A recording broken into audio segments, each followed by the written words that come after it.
Assalamualaikum warahmatullahi wabarakatuh. Waalaikumsalam. Yang kami hormati narasumber kita hari ini, Adinda Dr. Netitin Aprila, dosen Fakultas Ekonomi dan Manajemen IPB University Bogor. Terima kasih ya, Mbak Neti yang sudah hadir di tengah-tengah kita. Kemudian narasumber kita yang kedua, Duta Petani Milenial Republik Indonesia, Ananda Atila Majidi. Ini orang awak ini. Terima kasih, ini Ananda Atila Majidi ini sudah lama kita kenal sebagai pengusaha kopi. Bahkan kopi produknya Bang Atila ini dari Sumatera Barat, insya Allah sudah tembus ke pasaran internasional. Keren. Ya. Kemudian juga yang saya hormati, yang sangat saya cintai, saudara-saudaraku, sahabatku, teman-temanku semua, para penyuluh, baik penyuluh yang berada di Kostrawil, Provinsi, yang berada di Kabupaten Kota, Kostrada, yang berada di seluruh kecamatan, Kostratani, di seluruh pelosok tanah air kita. Senang sekali saya bisa berjumpa dengan kalian semua, termasuk juga dengan para petani milenial, para petani andalan, Poktan, Gapoktan, KWT, semua petani. Semua pejuang pembangunan pertanian nasional. Karena kalianlah kami semua, kita semua bisa makan. Karena kalianlah kita semua bisa tidur dengan nyenyak, bisa kerja dengan baik, bisa beribadah, beraktivitas semuanya dengan sebaik-baiknya, karena pangan yang harus kita konsumsi setiap hari dalam kondisi yang berkecukupan. Saudara-saudara sekalian, saya sering menyampaikan bahwa selama masih ada hidup dan kehidupan, selama itu pula pangan pasti diperlukan. Sekali lagi, saudara-saudaraku, selama masih ada hidup dan kehidupan, selama itu pula pangan pasti diperlukan, saudara-saudara sekalian. Kalau pangan diperlukan, berarti pertanian pasti juga diperlukan. Kalau pertanian diperlukan, berarti petani, Poktan, Gapoktan, KWT, petani milenial, P4, semua, termasuk para penyuluh, termasuk kita semua, diperlukan oleh bangsa dan negara ini, saudara-saudara sekalian. Oleh karena itu, saudara-saudara sekalian, Bapak Presiden pertama kita mengatakan bahwa pangan adalah hidup matinya satu bangsa. Hanya bangsa yang mampu menyediakan pangannya sendiri, maka dia akan mampu eksis di muka bumi ini. Dan siapa saja atau bangsa mana saja yang tidak mampu mengatasi pangannya sendiri, tunggu kehancurannya, saudara-saudara sekalian. Jadi sekali lagi, pangan itu adalah hidup dan matinya satu bangsa. Kalau pangan itu adalah hidup dan matinya satu bangsa, berarti pertanian juga hidup dan matinya suatu bangsa. Saudara-saudara sekalian, bagaimana kita membangun pertanian yang kokoh, yang kuat, yang berkembang di Republik yang kita cintai ini? Saudara-saudaraku, pembangunan pertanian itu harus diawali mulai dari level yang paling bawah. Pertanian itu identik dengan sawah, identik dengan kebun, identik dengan kandang, identik dengan ladang, identik dengan persawahan, perdesaan, saudara-saudara sekalian. Oleh karena itu kita membangun pertanian mulai dari level tingkat kecamatan, mulai level dari tingkat BPP, Balai Penyuluhan Pertanian, tingkat Kosratani, Komando Strategis Pembangunan Pertanian, saudara-saudara sekalian.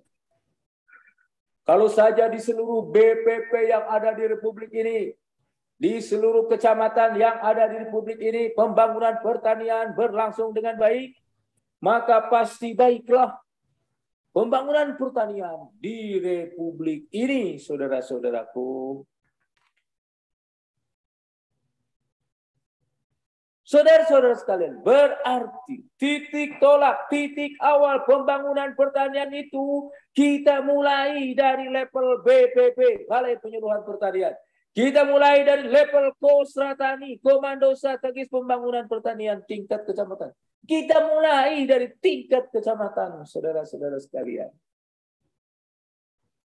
Berarti betapa pentingnya kita membangun pertanian melalui pembangunan Kosratani. Kosratani itu apa? Sekali lagi saya sampaikan, Kosratani itu adalah pemberdayaan Balai Penyuluhan Pertanian. Pemberdayaan para penyuluh pertanian, pemberdayaan para petani, Poktan, Gapoktan, KWT, termasuk petani milenial, termasuk petani andalan, termasuk P4S, termasuk semua saudara-saudaraku. Kosratani dicirikan oleh pemanfaatan Internet of Things. Pemanfaatan inovasi teknologi era industri 4.0. Pemanfaatan smart farming. Pemanfaatan pertanian cerdas. Pemanfaatan pertanian modern. Saudara-saudaraku. Itu esensi dari Kosratani yang harus kita bangun di seluruh kecamatan, di seluruh pelosok tanah air kita.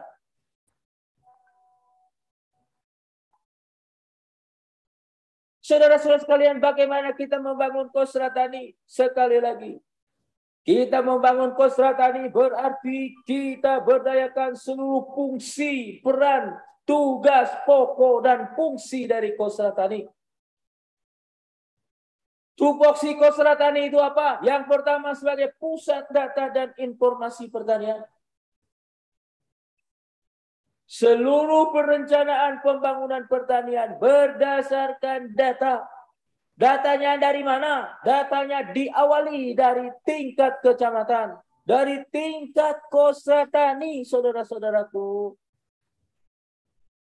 Kalau kita ingin membangun pertanian dengan baik, perbaiki dulu tuh datanya. Datanya harus benar dulu. Kalau sawah di kecamatan tersebut 1000 hektar, tulis 1000 hektar. Jangan dibilang 2000 hektar.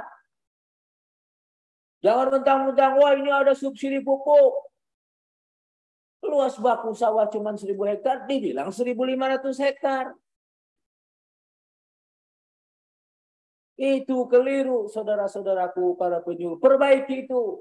Termasuk yang ada di RDKK.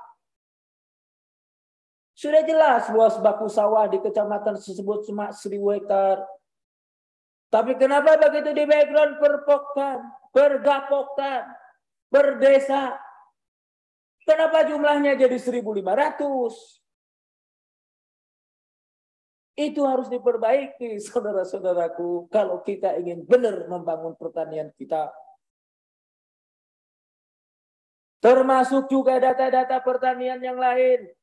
Data ladang, data lahan kering, data kebun harus persis seperti apa adanya yang ada di Kosratani itu. Yang ada di kecamatan itu, saudara-saudara sekalian. Sekali lagi, Kosratani itu adalah sebagai pusat data dan informasi pertanian di level kecamatan. Kemudian yang kedua, Kosratani itu juga sebagai pusat pembelajaran, saudara-saudaraku. Berarti Kosratani sebagai tempatnya belajar petani, tempatnya belajar Poktan, Gapoktan, KBT, petani milenial, petani andalan, P4S, semua. Pokoknya yang terkait dengan pembangunan pertanian. Bagaimana caranya tanam, bagaimana caranya pengendalian OPT, bagaimana caranya pemupukan berimbang, bagaimana caranya bikin kompos, bagaimana caranya bikin mikroorganisme lokal, bagaimana caranya panen yang baik, bagaimana caranya pasca panen, pengeringan, sampai olahan yang benar, sampai packaging yang bagus. Tempatnya di Kostrad Tani ini. Meskipun tempat tidak selalu berarti titik, tidak selalu berarti lokasi. Yang penting pusat pengelolaannya, pusat pengendaliannya ada di situ. Saudara-saudaraku, Kostrad Tani juga sebagai pusat gerakan pembangunan pertanian nasional. Ini gerakan, coy. Ini gerakan, bukan proyek. Gerakan yang harus dilaksanakan oleh seluruh penyuluh, seluruh Poktan, KWT, petani milenial, P4, semua. Jadi yang terkait dengan pembangunan pertanian, baik yang sumber anggarannya berasal dari pusat, yang berasal dari provinsi, yang berasal dari kabupaten kota, yang berasal dari swasta, dari manapun, pusat gerakannya ada di Kostrad Tani ini. Pusat gerakannya ada di BPP ini. Dengan pelaku utama adalah para penyuluh, saudara-saudaraku.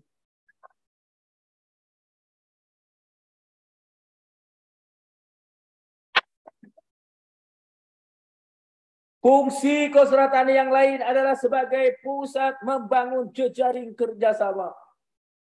Saudara-saudaraku, pembangunan pertanian itu tidak mungkin dikerjakan oleh petani sendiri. Nggak mungkin. Nggak mungkin dikerjakan oleh penyuluh sendiri, nggak mungkin. Nggak mungkin dikerjakan oleh integrator, oleh off-taker sendiri, nggak mungkin. Apalagi dikerjakan oleh pemerintah provinsi, pemerintah kabupaten, pemerintah kecamatan, pemerintah desa, apalagi pemerintah pusat, apalagi Kementan. Tidaklah ya. Nggak mungkin. Kita mesti kerjasama secara sinergis, kerjasama secara menguntungkan, kerjasama saling melengkapi, kerjasama saling mendukung, kerjasama saling menutupi kelemahan, saudara-saudaraku.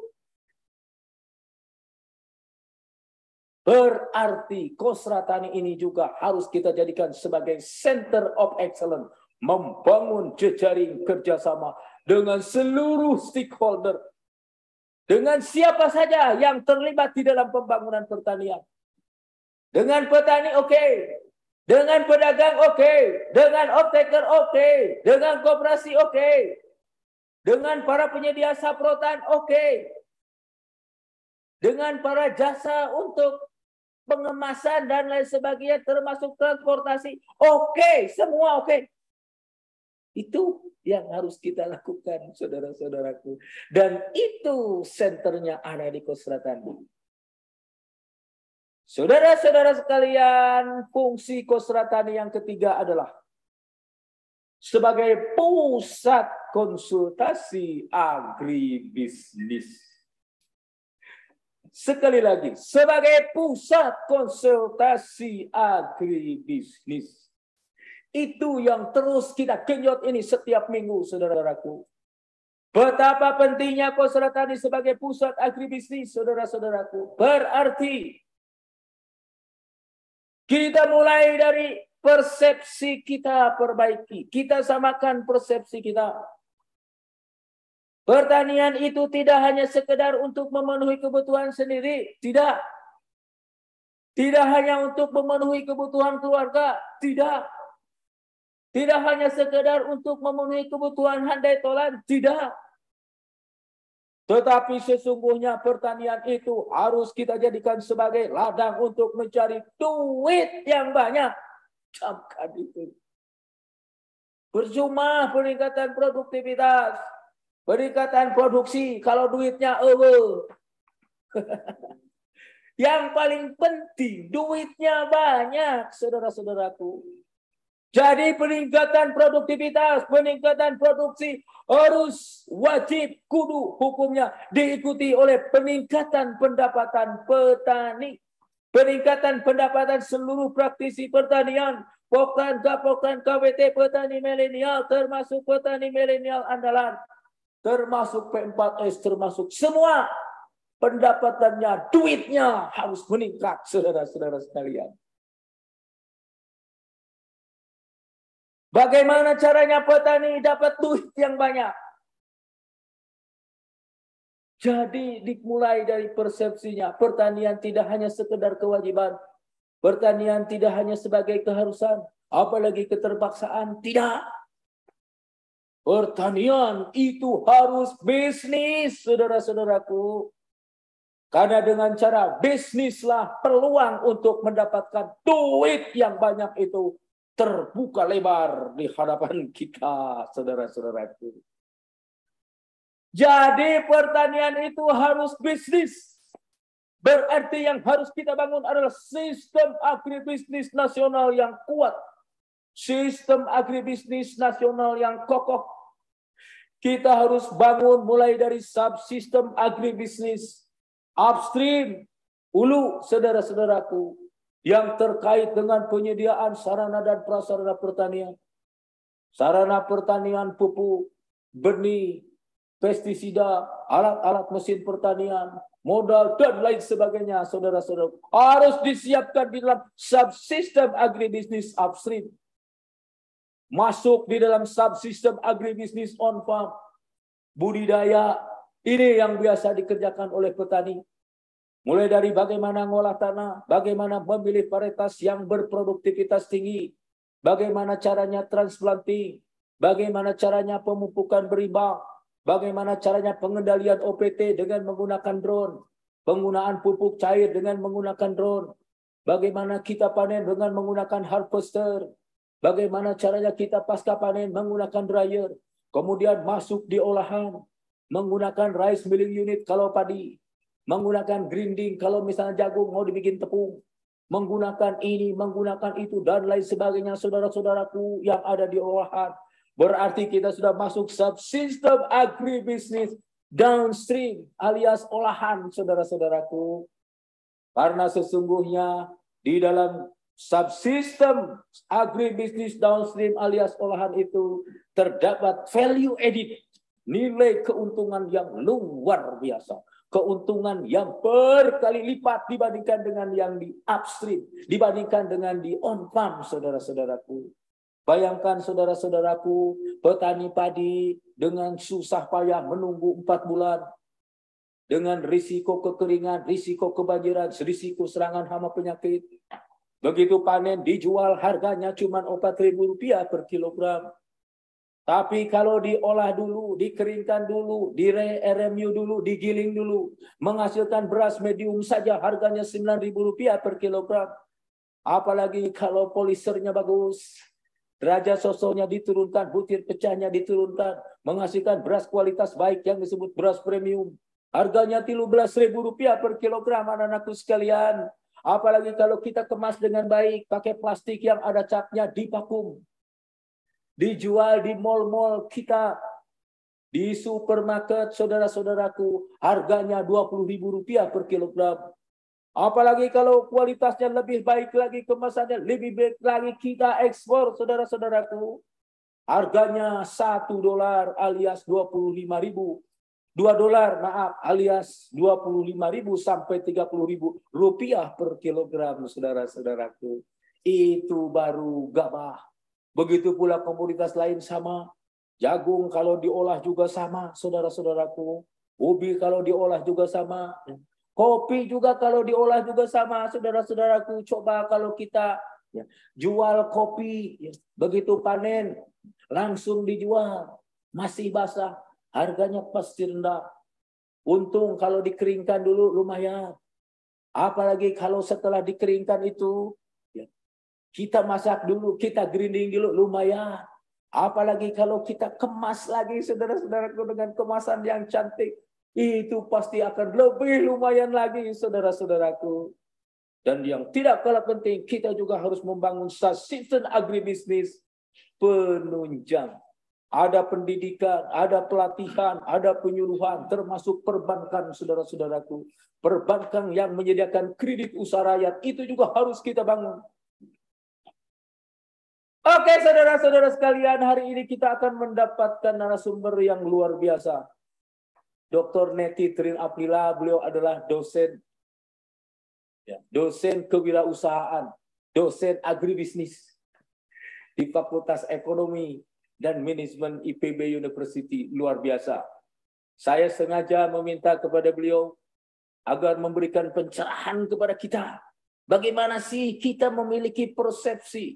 Bagaimana sih kita harus bergerak untuk membangun agribisnis pertanian kita, saudara-saudaraku. Agribisnis itu harus berorientasi pasar, saudara-saudara sekalian. Ingat, sekarang kita bertani itu harus agribisnis, harus bisnis pertanian, ya. Bukan lagi bertani, tapi agribisnis pertanian, saudara-saudaraku. Artinya apa? Semuanya harus diperhentikan, dimulai dari pasar. Pasarnya harus jelas dulu. Jangan sampai tanam-tanam begitu menghasilkan panen, mau dijual, bingung. Bingung dijual kemana, bingung dengan harga berapa. Akhirnya dijual dengan harga murah daripada busuk, saudara-saudara sekalian. Akhirnya rugi. Kalau itu bukan agribisnis, itu mah, ya. Berarti kita harus mulai dari pasar, saudara-saudaraku. Kalau kita mau bergerak di sektor pertanian, kita mau tanam melon, pastikan nanti produk melonnya kita jual di mana.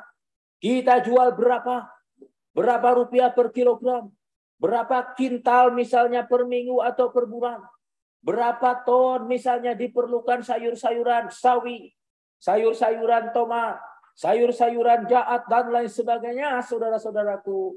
Setelah kita tahu, oh di sini Bogor memerlukan tomat setiap minggu 1 kintal, sawi setiap minggu 2 kintal, brokoli setiap minggu 4 kintal. Baru kita langkah mundur, yuk tanam tomat yuk tanam brokoli yuk tanam jaat yuk, dan lain sebagainya, saudara-saudaraku. Bukan pokoknya tanam, begitu tanam hasilnya mau dijual, bingung. Jadi harus berorientasi pasar. Baru kita bergerak ke belakang. Kalau pasarnya sudah pasti, ke hulunya gampang. Gampang, saudara-saudaraku. Tanam tomat jauh lebih mudah dibandingkan dengan jual tomat. Kalau tanam tomat pasti tumbuh. Apalagi kalau kita rajin, ya, kita pupuk, kita kendalikan hama penyakitnya, kita gunakan varietas yang bagus, pasti hasilnya bagus. Tapi kalau jual, tidak mudah kalau jual. Makanya yang susah dulu harus di tangan kita. Setelah itu baru kita bergerak ke belakang, saudara-saudara. Itu namanya agribisnis. Jadi para penyuluh semua kalian dimanapun kalian berada, camkan itu. Agribisnis yang harus kita bangun dimulai dari pasar. Bahkan pasar juga, saudara-saudaraku, kita harus lebih kenal secara spesifik. Pasar itu identik dengan konsumen. Konsumen itu raja, saudara-saudara sekalian. Berarti petani itu, agribisnis itu harus mengikuti raja. Harus mengikuti maunya konsumen. Harus mengikuti kebutuhan konsumen. Harus mengikuti seleranya konsumen. Harus mengikuti konsumen itu maunya seperti apa. Ikuti itu. Kalau tidak ikuti, nggak laku produk kita. Bang Attila Majid, ya, yang namanya pasar, yang namanya konsumen itu, dia maunya kopi tentu dengan harum tertentu. Kopi dengan bau tertentu. Kopi dengan rasa tertentu, rasanya yang khas. Kombinasi dari rasa dan harum itu memiliki daya tarik yang luar biasa. Begitu. Orang Eropa senangnya mungkin seperti ini. Orang Jepang senangnya itu kopi yang berasal dari Sulawesi Selatan itu. Kopi yang berasal dari Kabupaten Toraja. Torabika, ya. Artinya apa? Memang dia sukanya itu. Ternyata saudara-saudaraku, kalau kita ekspor kopi ke Arabia, itu kopinya beda lagi. Bukan kopi yang di pegunungan, tapi kopi yang ada di dataran rendah, saudara-saudaraku. Itu karakteristiknya berbeda. Itu yang harus kalian lihat. Pasar itu yang harus kalian lihat, saudara-saudaraku. Kalau kita jual beras ke Sumatera Barat, misalnya beras Raja Lele, beras yang pulen, lah yang nggak suka orang Sumatera Barat mah sukanya beras yang perak, beras yang bear, beras yang keras itu. Kenapa? Dia makannya pakai tangan langsung gini, pakai kare. Jadi senengnya ya berasnya harus yang perak. Beda dengan orang Jawa, maunya yang pulen. Sama dengan orang Jepang tuh, maunya yang pulen. Kalau nggak pulen itu ya nggak enak. Orang Sumatera Barat, orang Kalimantan Selatan, orang Banjar, orang Awak, ya itu sukanya beras yang perak. Oleh karena itu kalau mau jual beras, ya yang perak kalau mau dikirim ke Sumatera Barat, begitu. Artinya apa? Konsumen maunya seperti apa, kebutuhannya seperti apa, seleranya seperti apa, harus kita tahu. Kalau meraba-raba, ya namanya juga meraba-raba, untung-untungan. Saudara-saudara sekalian, sekali lagi, kita mesti bangun agribisnis mulai dari level Pusra Tani. Para petani, Poktan, Gapoktan, KWT, petani milenial, petani andalan, Pembat, semua harus paham bagaimana kita membangun agribisnis yang kokoh di tingkat kecamatan. Berarti kita harus berorientasi pasar. Bahkan kita harus tahu persis konsumen itu kebutuhannya seperti apa. Maunya seperti apa, seleranya seperti apa. Karena sesungguhnya mereka nanti yang akan mengkonsumsi produk kita. Mereka yang akan menolong kita, saudara-saudaraku. Mereka yang akan memperlancar rezeki kita, saudara-saudara sekalian. Kalau mereka marah, berarti raja marah tuh. Kalau raja marah, berarti pendapatan kita pasti akan turun drastis. Atau jangan-jangan malah di-stop, saudara-saudara sekalian. Jadi di dalam agribisnis itu seperti itu. Oleh karena itu, saudara-saudaraku, para penyuluh dimanapun kalian berada, para petani, Poktan, Gapoktan, petani milenial, petani andalan. Cermati apa yang ingin disampaikan oleh narasumber kita hari ini, Dr. Netitin Aprila, oleh Bang Attila Majidi, ya, yang sudah malang melintang di dalam dunia agribisnis nasional bahkan internasional. Terima kasih. Assalamualaikum warahmatullahi wabarakatuh.